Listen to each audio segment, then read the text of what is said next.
पढ़ने वाले हैं संख्याओं की विभाज्यता। संख्याओं की विभाज्यता क्या होती है और इसका अभाज्य गुणनखंड में हम कैसे उपयोग ले सकते हैं। तो चलिए शुरू करते हैं आज का वीडियो। आज हम पढ़ रहे हैं संख्याओं की विभाज्यता। इसमें हम सबसे पहले पढ़ेंगे 2 से विभाज्यता।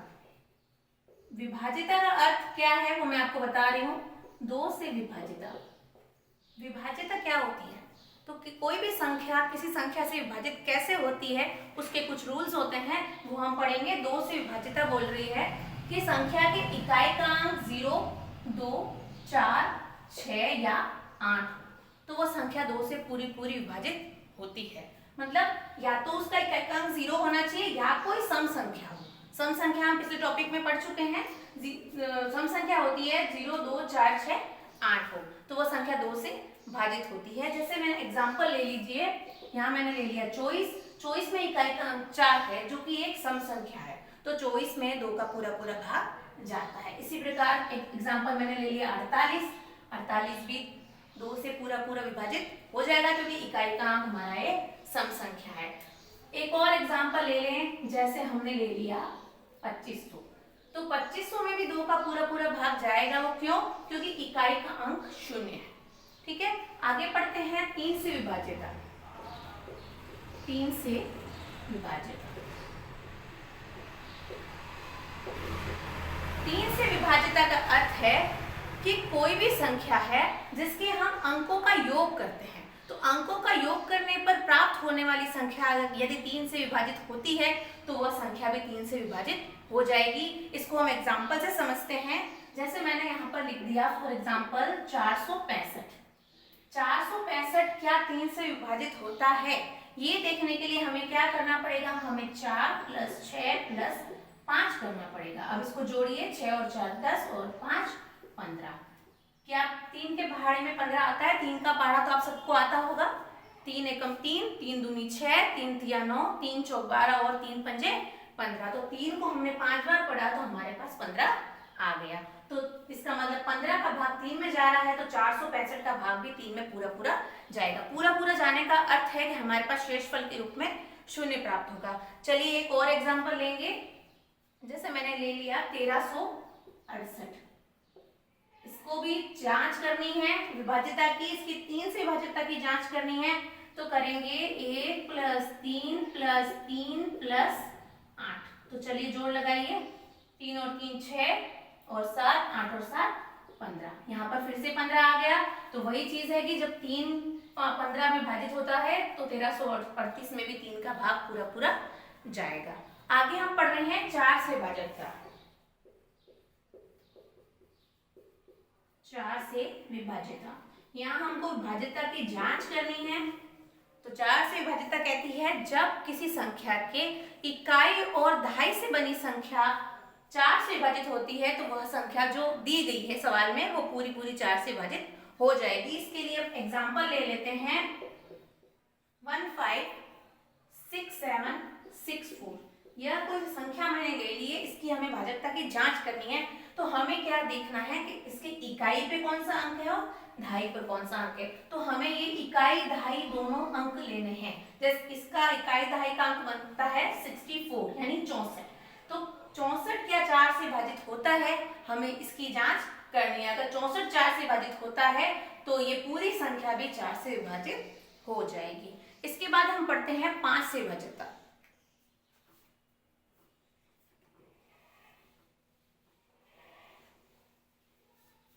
देखिए यहीं पर लिख देती हूँ 5 से विभाज्यता। 5 से विभाज्यता क्या होती है? 5 से विभाज्यता का नियम है कि यदि संख्या के इकाई स्थान पर 0 या 5 हो तो वो संख्या 5 से पूरी विभाजित होती है। इसका आप कोई भी एग्जांपल ले लीजिए। जैसे मैंने ले लिया 25 तो 25 में 5 का भाग पूरा चला जाएगा। इसके बाद मैंने ले लिया 525 तो 525 में भी 5 का भाग पूरा चला जाता है। यदि आपने ले लिया 10,500 तो ये भी 5 से विभाजित होता है। क्यों?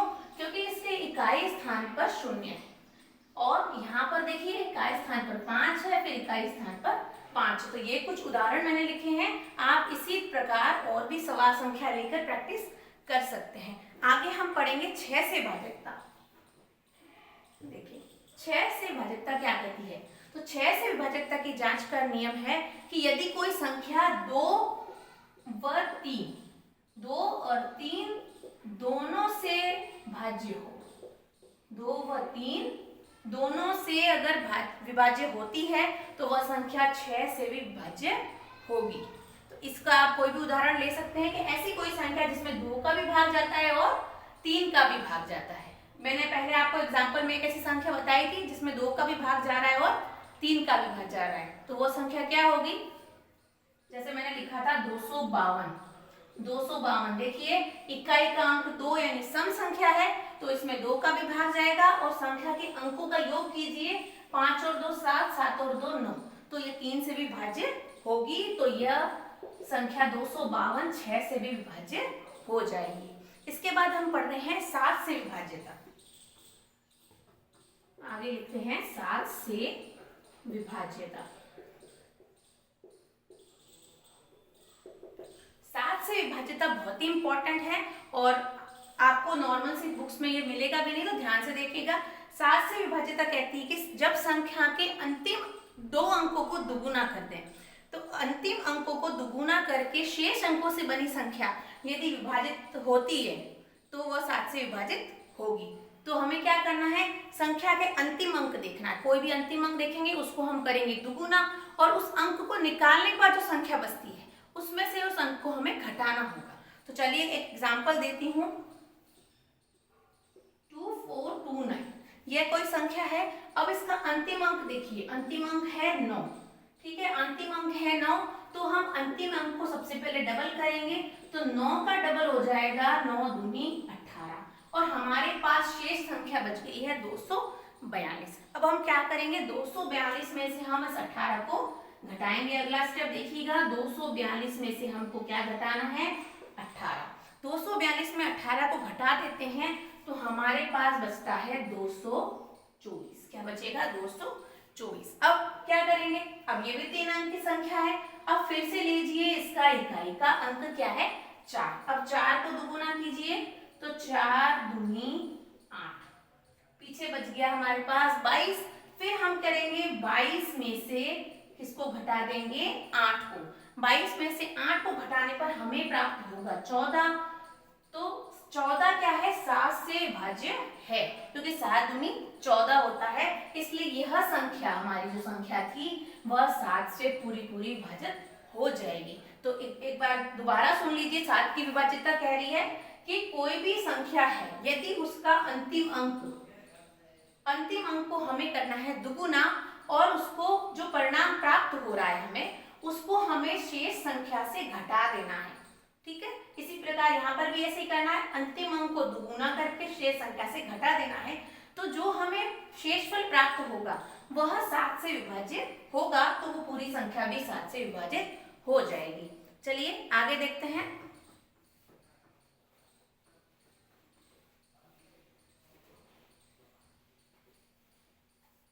आगे लिखेंगे 8 से विभाज्यता।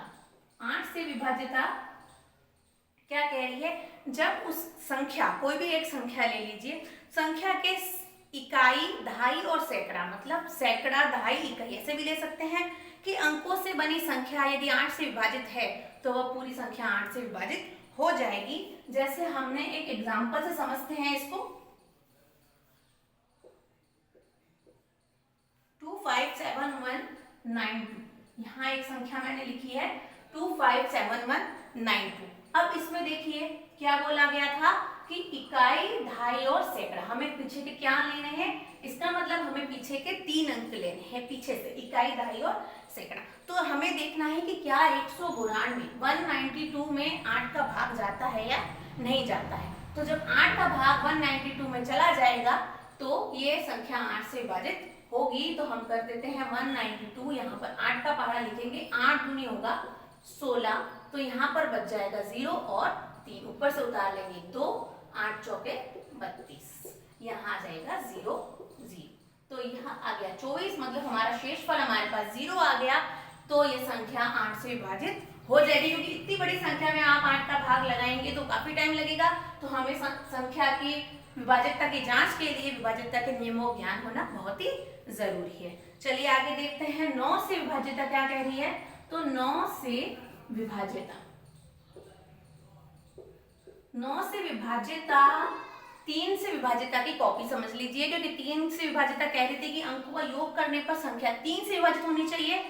तो इसी प्रकार 9 से विभाज्यता क्या कह रही है कि किसी भी संख्या के अंकों का योग करने पर वह संख्या 9 से विभाजित होनी चाहिए। तो आप कोई भी एग्जाम्पल ले लीजिए जिसमें संख्या के अंकों का योग करने पर वह संख्या 9 से विभाजित हो। तो कोई सा भी एग्जाम्पल ले लीजिए। देखिए वापस 252 मैंने इसलिए लिया है क्योंकि अंकों का योग क्या आने वाला है, हमारा 9 आने वाला है। तो क्या 9 में 9 का भाग जाता है, तो 9 में 9 का भाग जाएगा एक बार, तो ये संख्या 9 से विभाजित हो जाएगी। इसी प्रकार आप कोई भी संख्या लेकर ट्राई कर सकते हैं कि इसमें कौन सी विभाज्यता का नियम लग रहा है। आगे देखिए 10 से विभाज्यता है, ये बहुत ही सरल है। 10 से विभाज्यता 10 से विभाज्यता में बहुत इजी एग्जाम्पल है। कोई भी संख्या जिसके पीछे शून्य लगता है, कोई भी संख्या जिसके पीछे शून्य लगता है वो 10 से विभाजित हो जाएगी, चाहे वो कितनी ही बड़ी संख्या क्यों ना हो। ये संख्या ले लीजिए या आपने ले लिया कोई भी संख्या जिसके पीछे इकाई का अंक शून्य हो, पीछे का अर्थ है इकाई का अंक शून्य हो, वो संख्या 10 से विभाजित हो जाती है। जैसे हमने कोई भी संख्या ले ली 1000, अब हमें इसमें 10 का भाग लेना है तो 0 से 0 कट जाता है, ये 10 का भाग लग गया तो वह संख्या 10 से विभाजित हो जाएगी। अब हम अंतिम में पढ़ने वाले हैं 11 से विभाज्यता। ध्यान से देखिएगा, बहुत ही इंपॉर्टेंट है।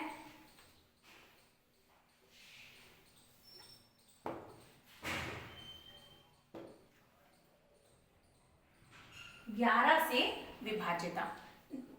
विभाज्यता के लिए हमें सम और विषम का ज्ञान होना बहुत ही जरूरी है।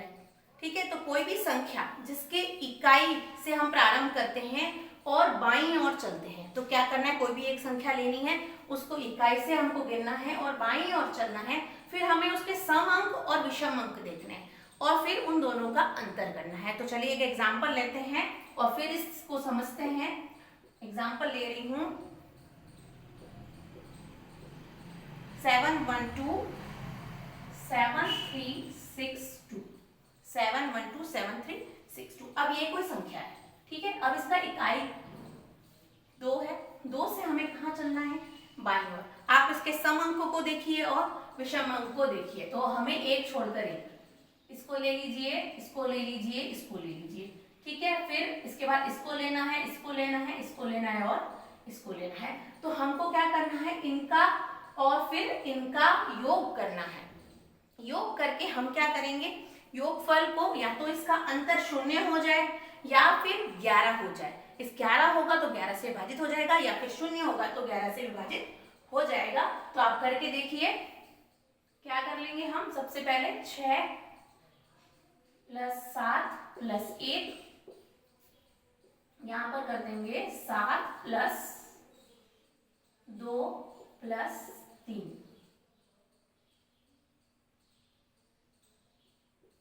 और 2। अब देखिए जोड़िए इसको, क्या हो जाएगा, 6 और 1 7, 7 और 7 14, माइनस करेंगे फिर हो जाएगा 3 और 2 5, या इधर से देख लीजिए 7 और 2 9, 9 और 2 11, 11 और 3 14, 14 में से 14 गए तो आ गया हमारे पास 0। इसका मतलब 11 से विभाज्यता की जांच करने के लिए हमें क्या देखना है, कोई भी संख्या में इकाई स्थान से बाईं ओर चलने पर सम और विषम स्थानों के अंकों का योग और उनका अंतर यदि 0 है या फिर 11 है तो वो संख्या 11 से विभाजित हो जाएगी। तो यह विभाज्यता के नियम कहते हैं, ठीक है। अब देखिए विभाज्यता के कुछ और भी नियम हैं, ध्यान से सुनिएगा, मैं आपको बता देती हूँ।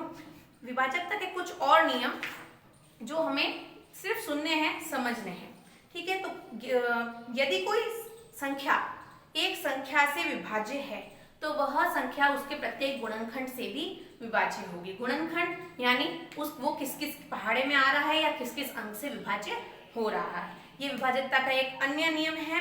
दूसरा नियम कह रहा है कि यदि कोई संख्या दो सहअभाज्य संख्याओं से विभाज्य हो तो वह उनके गुणनफल से भी विभाज्य होती है। यह विभाज्यता का दूसरा नियम है। तो इस प्रकार हमने आज पढ़े संख्याओं की विभाज्यता कैसे करते हैं, इसके कुछ नियम हैं। ये पढ़ना हमारे लिए क्यों जरूरी था, क्योंकि इसी के आधार पर हम अभाज्य गुणनखंड करना सीखेंगे। अभाज्य गुणनखंड आ गए तो आपको लसअप और मसअप का टॉपिक भी समझ में आ जाएगा। आशा करती हूँ आपको वीडियो पसंद आया होगा। वीडियो को लाइक करें, शेयर करें और चैनल को सब्सक्राइब करें। धन्यवाद।